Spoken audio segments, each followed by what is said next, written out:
ಸ್ನೇಹಿತರೆ, ನಮ್ಮ ಚಾನಲ್ನ ಸಬ್ಸ್ಕ್ರೈಬ್ ಮಾಡಿ, ಲೈಕ್ ಮಾಡಿ, ಶೇರ್ ಮಾಡಿ, ಕಾಮೆಂಟ್ ಮಾಡಿ. ಸ್ನೇಹಿತರೆ, ಇನ್ವೆಸ್ಟ್ಮೆಂಟ್ ಅನ್ನೋದು ಬೆಳಗ್ಗೆ 9 ಗಂಟೆಗೆ ಸ್ಟಾರ್ಟ್ ಆಗಲ್ಲ. ಬೆಳಗ್ಗೆ 9 ಗಂಟೆ 15 ನಿಮಿಷಕ್ಕೆ ಸ್ಟಾರ್ಟ್ ಆಗುತ್ತೆ. ಅದಕ್ಕೋಸ್ಕರ ತೋರಿಸ್ಬೇಕಂತ ನಿಮಗೆ ಕ್ಲಾರಿಟಿಯಾಗಿ ತೋರಿಸ್ತಿದ್ದೀವಿ. ಬೆಳಗ್ಗೆ 9:15 ನಿಮಿಷಕ್ಕೆ ಇನ್ವೆಸ್ಟ್ಮೆಂಟ್ ಸ್ಟಾರ್ಟ್ ಆಗಿಬಿಡುತ್ತೆ. ಅದು ಯಾವ್ಯಾವ ಕಂಪ್ನಿಗಳನ್ನು ನಾವು ಯಾವ್ಯಾವ ಥರ ಇದೆ, ಯಾವ ರೇಂಜಲ್ಲಿದೆ, ನಾವು ಯಾವ ಪ್ರೈಸಾಗಿ ತಗೋಬೋದು, ಯಾಕೆ ತಗೋಬೋದು ಅಂತ ನಿಮಗೆ ಕ್ಲಾರಿಟಿಯಾಗಿ ತೋರಿಸ್ತಾ ಇರ್ತೀವಿ. ನಮ್ಮ ಚಾನಲ್ನ ಎಲ್ಲಿ ಮಿಸ್ ಮಾಡ್ದೆ ನೋಡಿದ್ರೆ ಗೊತ್ತಾಗುತ್ತೆ ಸ್ನೇಹಿತರೆ, ನಿಮಗೆ ಕ್ಲಾರಿಟಿ ಬರುತ್ತೆ. ಯಾವ್ಯಾವ ಕಂಪ್ನಿಗಳು ಯಾವ ಥರ ಇದ್ದಾವೆ ಅನ್ನೋದನ್ನು ನಿಮಗೆ ಪ್ರತಿದಿನ ತೋರಿಸ್ತಿರ್ತೀವಿ. ಸಂಡೇ ಮತ್ತು ಹಾಫ್ ಡೇ ತೋರಿಸೋದಕ್ಕಾಗಲ್ಲ. ಹಾಫ್ ಡೇ ಸಂಡೇ ಯಾಕಂದರೆ ಅಲ್ಲಿ ರಜಾ ಇರುತ್ತೆ ಸ್ನೇಹಿತರೆ. ಸಂಡೇ ಮತ್ತು ಹಾಫ್ ಡೇ ಅಲ್ಲಿ ರಜೆ ಇರುತ್ತೆ. ಮಿಕ್ಕಿದ್ದು ಮಂಡೇಯಿಂದ ಸ್ಟಾರ್ಟ್ ಆಗುತ್ತೆ ಇನ್ವೆಸ್ಟ್ಮೆಂಟ್ ಕಂಪ್ನಿಗಳು. ಯಾವ್ಯಾವ ಕಂಪ್ನಿಗಳು ಯಾವ ಪ್ರೈಸ್ ಇದ್ದಾವೆ ಅಂತ ನಾವು ಕ್ಲಾರಿಟಿಯಾಗಿ ತೋರಿಸ್ಬೋದು. ಇನ್ನೊಂದು, ಟ್ರೇಡಿಂಗ್ ಮಾಡೋದಕ್ಕೆ ಹೋಗಬೇಡಿ, ನಿಮ್ಮ ಲೈಫ್ನ ನೀವು ಹಾಳು ಮಾಡ್ಕೋಬೇಡಿ. ಲೈಫನ್ನ ರಿಸ್ಕಾಗಿ ಯಾವತ್ತೂ ತಗೋಬಾರ್ದು ಸ್ನೇಹಿತರೆ. ಟ್ರೇಡಿಂಗ್ ಮಾಡಿದ್ರೆ ಲೈಫ್ ಹಾಳಾಗ್ಬಿಡುತ್ತೆ. ಲೈಫ್ನ ಹಾಳು ಮಾಡ್ಕೋಬೇಡಿ. ಲಾಂಗ್ ಟೈಮ್ ಇನ್ವೆಸ್ಟ್ಮೆಂಟ್ ಮಾಡಿ, ಫಂಡ್ ತಗೊಳ್ಳಿ. ಲೈಫಿಗೆ ಒಂದು ಬಿಸ್ನೆಸ್ಸಕ್ಕೆ ನಿಮಗೆ ಎಲ್ಲ ಅದ್ಭುತವಾಗಿ ಯೂಸ್ ಆಗುತ್ತೆ.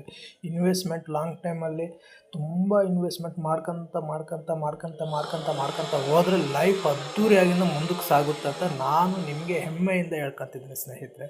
ನಮ್ಮ ಚಾನಲ್ನ ಸಬ್ಸ್ಕ್ರೈಬ್ ಮಾಡಿ, ಲೈಕ್ ಮಾಡಿ, ಶೇರ್ ಮಾಡಿ, ಕಾಮೆಂಟ್ ಮಾಡಿ. ಇನ್ನೊಂದು, ಪದೇ ನಿಮ್ಗೆ ಹೇಳೋದು ಒಂದೇ ಮಾತು: ಇನ್ವೆಸ್ಟ್ಮೆಂಟ್ ಮಾಡಿ, ಲಾಂಗ್ ಟೈಮ್ ಇನ್ವೆಸ್ಟ್ಮೆಂಟ್ ಮಾಡಿ. SIP ಮಾಡಿ, ಫಂಡ್ ಮಾಡಿ. ಏನಷ್ಟೇ long time investment, SIP, fund. Trading ಜಾಸ್ತಿ ತಗೊಳಕ್ಕೆ ಹೋದರೆ ಲೈಫ್ ರಿಸ್ಕಲ್ಲಿ ಇಟ್ಕೊತೀರ. ನಿಮ್ಮ ಲೈಫ್ನ ನಿಮ್ಮ ಕೈಯಲ್ಲಿ ನೀವು ಹಾಳು ಮಾಡ್ಕೋಬೇಡಿ. ದುಡ್ಡನ್ನು ಸಂಪಾದನೆ ಮಾಡಬೇಕಾದ್ರೆ ತುಂಬ ಕಷ್ಟ, ಅದನ್ನು ಕಳ್ಕೋಬೇಕಂದ್ರೆ ತುಂಬ ಈಸಿ. ದುಡ್ಡನ್ನು ಕಳ್ಕೋಬಾರ್ದು, ಅದನ್ನು ಫಂಡ್ ಆಗಿ ಇನ್ವೆಸ್ಟ್ಮೆಂಟ್ ಮಾಡಬೇಕಂದ್ರೆ ಲಾಂಗ್ ಟೈಮ್ ಇನ್ವೆಸ್ಟ್ಮೆಂಟ್ ಮಾಡಿ. ಲೈಫನ್ನ ಅದ್ಭುತವಾಗಿ ಮುಂದಕ್ಕೆ ತಗೊಂಡು ಹೋಗ್ಬೇಕಲ್ಲ ಸ್ನೇಹಿತರೆ. ಅದ್ಭುತವಾಗಿ ಮುಂದಕ್ಕೆ ತಗೊಂಡು ಹೋಗ್ಬೇಕಾದ್ರೆ ನಮ್ಮ ಲೈಫನ್ನ ನಮ್ಮ ಕೈಯಲ್ಲಿ ನಾವು ಹಾಳು ಮಾಡ್ಕೋಬಾರ್ದು. ಅದಕ್ಕೋಸ್ಕರ ಯೋಚನೆ ಮಾಡಿ ಅದ್ಭುತವಾಗಿ, ಅಮೋಘವಾಗಿ ಮುಂದಕ್ಕೆ ಹೋಗ್ಬೇಕಾದ್ರೆ ಲಾಂಗ್ ಟೈಮ್ ಇನ್ವೆಸ್ಟ್ಮೆಂಟ್ ಮಾಡಬೇಕು. SIP ಮಾಡಬೇಕು, ಫಂಡ್ ತಗೋಬೇಕು, ಲಾಂಗ್ ಟೈಮ್ ಇನ್ವೆಸ್ಟ್ಮೆಂಟ್ ಮಾಡಬೇಕು. ನಿಮ್ಗೆ ಪದೇ ಯಾಕೆ ಹೇಳ್ತಿದ್ದೀನಿ? ಬೇರೆ ಟ್ರೇಡಿಂಗ್ ಅಂದರೆ ಲೈಫ್ ತುಂಬ ರೆಡ್ ಎಕ್ಸ್ ಮಾರ್ಕಲ್ಲಿದ್ದಂಗೆ ಇರುತ್ತೆ ಲೈಫಲ್ಲಿ. ಅದನ್ನು ಬೇಡ. ಇನ್ವೆಸ್ಟ್ಮೆಂಟ್ ಲಾಂಗ್ ಟೈಮ್ ತಗೊಳ್ಳಿ ಅಂತ ನಾವು ಹೇಳ್ತಿರೋದು ಸ್ನೇಹಿತರೆ.